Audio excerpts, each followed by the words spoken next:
There's a version of Matthew 19:9 that you probably have not heard about. Quick Bible fact. We do not have the original handwritten copies of the New Testament. What we do have are thousands of ancient handwritten copies that were made over the centuries. Sometimes these copies have small differences. That is called a textual variant. You have probably already seen this in your Bible.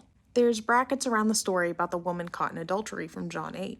There's also a footnote that says that some manuscripts do not contain the longer ending of Mark. That is textual criticism. Scholars compare manuscripts to try to figure out what the biblical writers most likely originally wrote. Most of these differences are very, very small. Different spellings, different word order, or a missing word.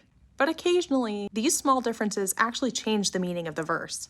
Well, guess what? Matthew 19:9 is one of these occasions. Here's the reading that we all probably know. Whoever divorces his wife, except for sexual immorality, and marries another, commits adultery. This is the go-to verse when we're talking about divorce and remarriage. But there is an alternative reading to it, and they come from some of the oldest manuscripts.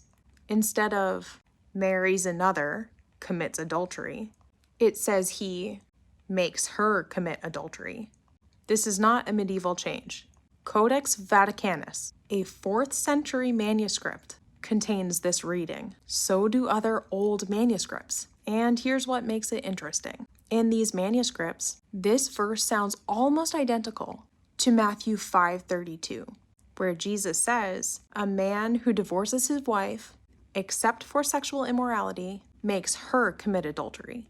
Some scholars think it's not a coincidence that scribes reshaped Matthew 19:9 to match Matthew 5:32.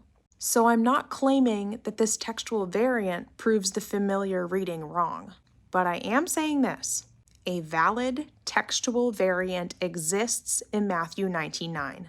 That is a fact, and that should make us be very, very cautious before we build an entire doctrine around one verse. Flip open your Bible to Matthew 19:9. If you have an ESV Bible, you will see the footnote here that I'm talking about.